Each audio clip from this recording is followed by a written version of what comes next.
Okay, right now I want to talk about how people who feel like they have been in first world countries like the United States and around the Western world have now been duped. Been duped all this time. Here's why. Because people who have survived third world countries and people who are like in tribes like the Sentinelese tribe, when they're not bothered, okay, those people live peacefully until some others go over there to mess up what's going on. But like the Sentinelese tribe, the Jarwa tribe, some unfortunate things happening with them. But yeah, the Jarwa tribe and other ones that have been around for 60,000 years, 30,000 years, and living without all of the stuff that we use, those people are called third world. They're called living like, whatever. And they're often criticized for not having the things that people in first world countries have. But I'm going to say it right here and right now, those people are in a much better position right now. So on my last audio, I talked about like if you should be afraid of the coronavirus. The coronavirus is not the problem. The problem is trying to shut everything down, shutting down the stores. I said before that this thing of removing everything from the shelves. One person, she has a YouTube channel. She couldn't even find bamboo paper. How many people are buying bamboo paper? Tell me that. How many people in the United States are buying bamboo paper?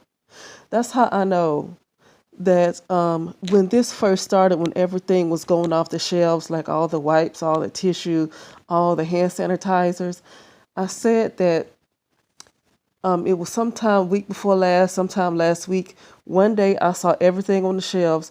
One day I was able to purchase everything. The very next day, everything is gone. And that makes no sense. Here's why that makes no sense, that everybody just went out at the same time to all of a sudden buy it.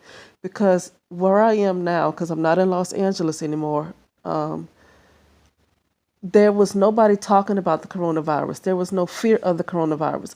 Literally, nobody I spoke to had any fear of any coronavirus. So why is everything missing off the shelves if nobody even having that kind of fear in them? They have it now, but it's not necessarily the coronavirus. Like I said, the fact that all this stuff was pulled off the shelves and then it was fed to the public that people just came and bought it, which I don't believe. People are buying it now because now they're afraid that they're not gonna have it. Okay, but like I said, when I first, I just remember walking through the store, and the next day everything was going. I don't believe for a second that everybody. And I went to three cities and I could not find them. I went to three cities of Rite Aid, Walgreens, Target, a CVS. Every single one of them is pulled off the shelves. That was something that was purposely. I just refuse to believe that that wasn't on purpose, because it all happened to all stores at the same time on the same day. And literally, you won't hear anybody talking about the coronavirus in these three cities I went to. These three cities I went to about like last week, a little bit like before last week, there really was no talk of any fears of coronavirus around me. So it made no sense for all of these stores to be missing these items. And I spoke to another person about that, and she felt the same way, that these stores, the trucks are not bringing those items. Okay, now you have people buying up a storm because now they have a fear that they're never going to have it again. More than it's about this coronavirus, they fear not being able to ever buy toilet tissue again. Can you imagine having to go to the bathroom and you don't even have anything to wipe your butt anymore? That's where the fear is, more than that coronavirus. Okay, can you imagine being able to wash your dishes, to be able to wipe off the tops, to be able to have like regular little hand wipes? You know, you used to keep the little wet ones in your purse. The fear is that now you can't even order that on Amazon. That's where the fear is in people. Okay? And they're doing that on purpose. Okay? And so now, yes, you see people buying up a storm because of it started off with these stores purposely not putting those items on the shelves. And now they might be putting it on the shelves because that fear has been planted in the people's mind that they need to go ahead and buy it. Before, it's like Popeye's chicken. It's no different from the Popeye's chicken. Now, it's not, I'm not saying Popeye's chicken got the coronavirus. What I'm saying is that the Popeye's chicken sold out so quickly because it was so amped up that people were in line just to make sure they didn't miss it. So what I'm saying is that with these stores, it started off to me purposely done because all of these stores just happen to be all out at the same time, and that makes no sense for it to happen in a city where people are not even thinking about no coronavirus. Then if people are not thinking about the coronavirus in the cities I'm in, why would this stuff be out in every single store at the same time on the same day? That makes no sense. I know it was these stores and these trucks that didn't deliver those items. And now people, like I said, like people sit in line at Popeye's Chicken because they was afraid it was going to sell out. People are in line buying stuff up a storm because they are afraid it's going to sell out. They're going to buy up water because they're afraid it's going to sell out. Okay, more than they're afraid of that coronavirus. Now I'm gonna get to why I first started off talking about these third world countries and the Senegalese tribe and Jarwa and all those tribes, and why they are in a much better position. Because I'm over 6 minutes. Why they are in a much better position because they already know what it's like to live without those things. They know how to get their own water. I stayed in Auroville and in India in 2018, and these people made their own bathrooms. They made their own compost, and where they can, work with, get their own water. They have wells and stuff. And so, what I'm saying is that when you're in a position where you have to build things with your own hands, when you have to build things from clay, when you have to use things from natural resources, then those people who are considered to be in a third world country really are already prepared for this type of situation. People like the Senegalese tribe, there is no CVS around them. There's no Walmart around them. There's no restaurants around them. There's no grocery stores. They always went hunting for thousands of years. For tens of thousands of years, they have always went hunting for whatever they needed. So they can care less that there's no hand wipes, that there's no toilet paper. You know what I'm saying? That everything is closed down. Okay, intel from a person who said they received some intel, okay? She said that everything looks like they're going to just shut down globally. They're going to shut down everything for about 2 weeks, right? What about people who need to make money? What about, because you still going to have to pay your rent. You still going to have to pay your mortgage. You still going to have to pay your car note, right? But those people in those Senegalese tribes, they don't have to worry about that. So people in like those third world countries where they never had to really be concerned with that in the first place, and they had to live off of natural resources more than they lived off of income, they are in a much better position right now because they already been prepared. Now, with these tribes, though, if they ever get to a point where they want to go to those areas and poison the water and kill off all the life and, just, do things to the soil, then they will be in trouble because they're going to mess with everything possible that they could have had to survive.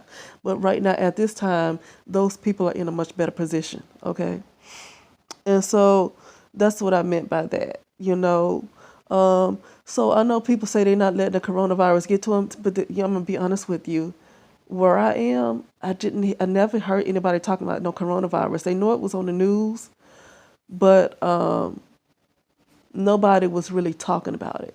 And it's so funny because it was last Saturday, right? He said, be careful, make sure you wipe your hands, make sure you do this, make sure you do that. I said, this is something that they put on the news.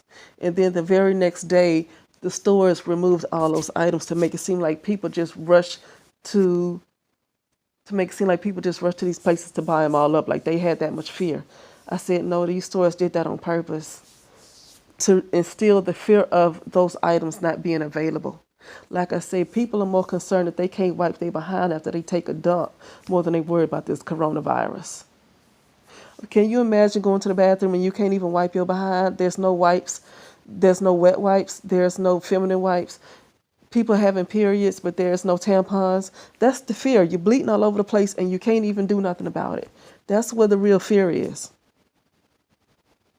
But the folks in these tribes, I'm going to be honest with you, like the Senegalese tribe, I highly doubt that they even have a period because periods are not normal. Periods are not normal.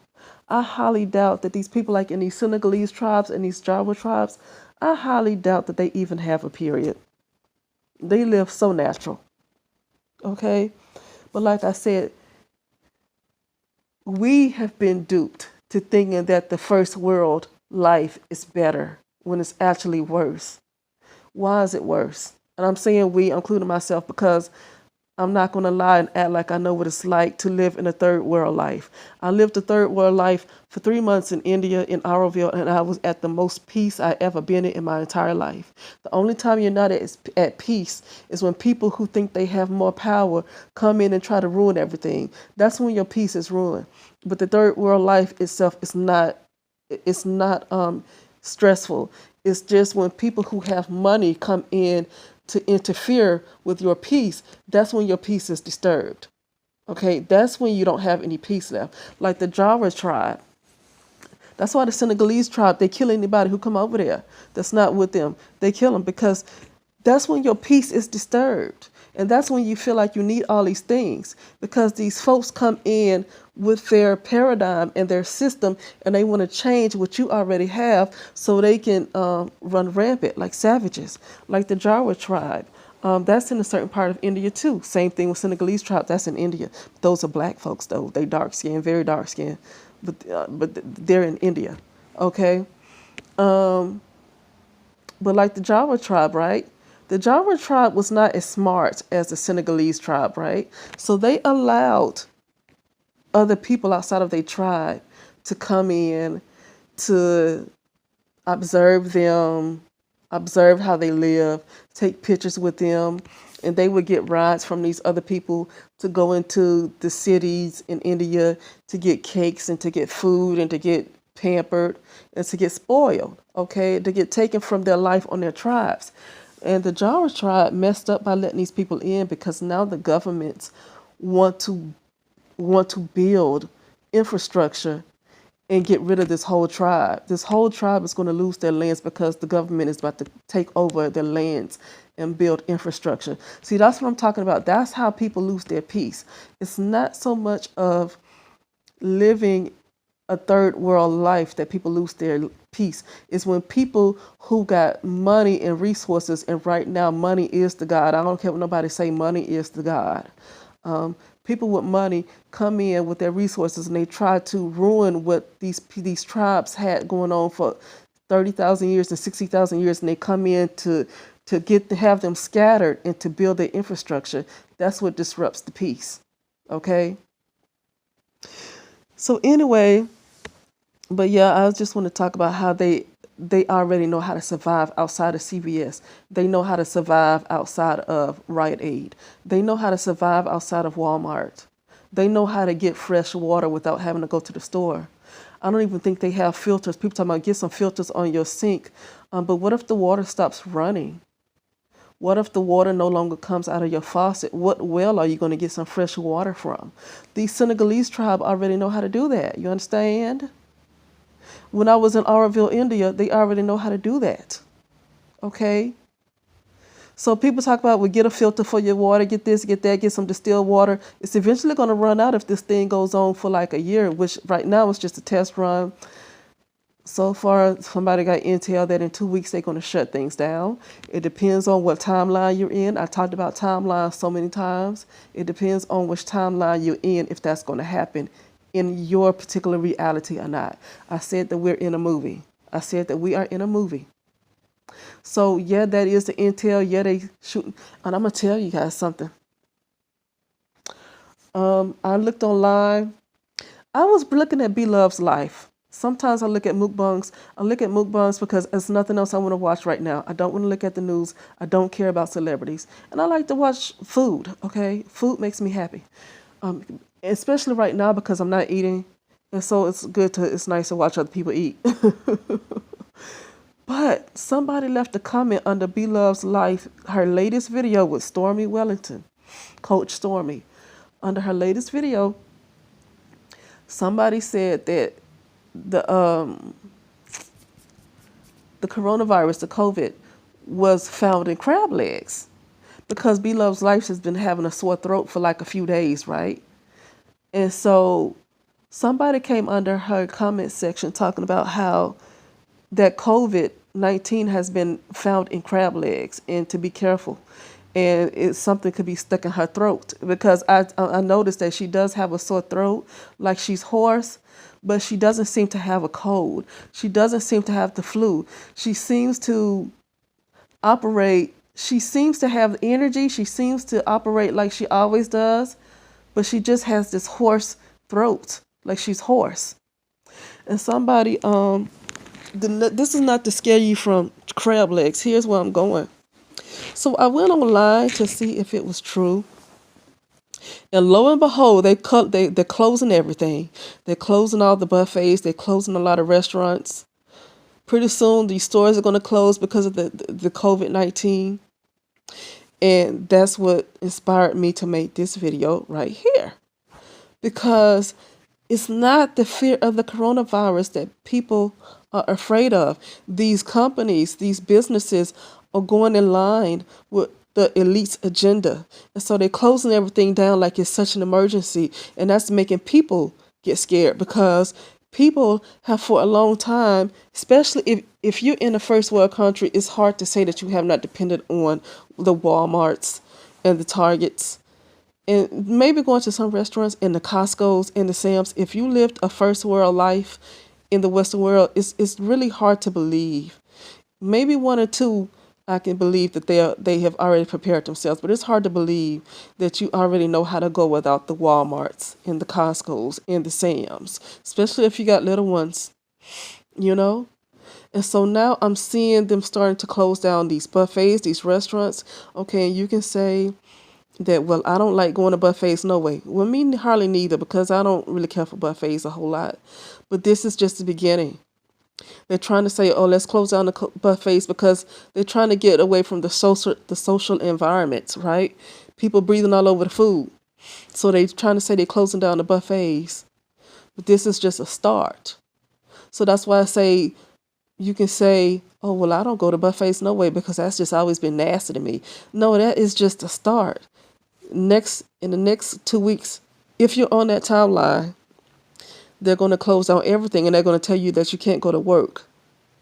Now what you're going to do for money. See, what I'm saying is that they're trying to disrupt your root chakra. They're trying to keep you unbalanced. They're throwing everything at you, including the kitchen sink. So it's not so much that these folks are going to be afraid of this coronavirus. They are afraid that they're going to be out of work for 2 weeks. They won't get a check for 2 weeks, but then they still got to pay rent. So they're going to end up being homeless. It's going to be a whole lot of homelessness because of this. That's what that fear is going to be. They are throwing everything, including the kitchen sink, to make sure they keep you imbalanced. So they start with closing down the buffets, okay? Not too many people care, including me, because I barely went to buffets anyway. So, yeah, it's easy to say you don't care about that. But that's just the start. Then they're going to close down the Walmarts. Then they're going to close down Target. Then they're going to say, oh, we got to close down places where people congregate. People go to stores. People shop at Walmart. People shop at Target. So now you're going to stock up on stuff like the doomsday preppers to make sure that you get everything before it closed down. So it's not about this coronavirus. It's the fact that you're trying to prepare because you know they're about to shut stuff down. Then when they take you out of work for 2 weeks, and you know you live in check to check, it's going to be a hot mess. It's going to be a hot mess. You're going to lose your car. This is not to instill fear. This is why this is going back to the beginning. Before I get to the thing where people think it's fear mongering, this is why I go back to the beginning. Name one person in a Senegalese tribe who has a job. Name one person in the Jarwa tribe who has a job. Name one person. We don't know their names because we ain't never met them. But what I'm saying is you can't name a person anyway because they never had to depend on the work. They never had to depend on getting a job to get a check. Girl, I'm about to just live that life. Like I lived my whole life going to school. Did the Jawa tribe, did the Senegalese tribe, did they go to school? Did they sit in some classroom getting indoctrinated? Did they sit believing that they have to, do they do taxes? Okay. Do they do taxes? Now the government is going to shut down, but you're still going to have to pay your taxes, but they don't have to do nothing. I'm saying, this is the point I'm making. It's not about fear mongering. It's about the fact that the Senegalese tribe and the Jarwa tribes and people who live the third world life have always been in a better position than the people who live the first world life. Because people who live the first world life have always been privileged to have other businesses intact. But when all these Walmarts and all these Rite Aids and CVS's and Targets and everything and Costco's where you can't hardly buy no food, all of that closed down. They already done contaminate the water, especially in the Western world. They contaminated the water. All those places closed down, and then you might not have running water at your sink, even though you have a sweet, a little nice, beautiful filter there. There's no running water. You're going to realize that we've been lied to. We have been lied to think that we got it better than the third world countries, when this whole time the third world countries and those tribes have been in a much better position than we have been this whole time, because they have never had to depend on anything. They never went to shop for anything. They never had to go to work. Now in third world countries, a lot of them still do depend on jobs and income. But if the water ever stop running and they sink, they know how to go to a well and get some water. They know how to go to somewhere else and get other sources of water. We have had the luxury. We think that we just prepping for water. Like if we have filters, we think we're doing something. If we have filters over our faucets, we think we're doing something. We think we're doing something because we got a filter. You know what I'm saying? But these people know how to go to wells and get their water. These people already lived the outside life. Like, think about people who have lived off grid. They already had to learn how to build their own wells. You know what I'm saying?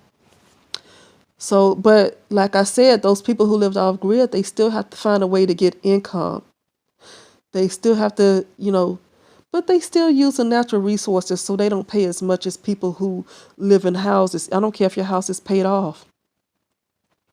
They still learn how to live in a way where they don't have to pay as much for energy. Energy is everywhere. We are energy. How are you paying for energy when we are energy? Does that make sense?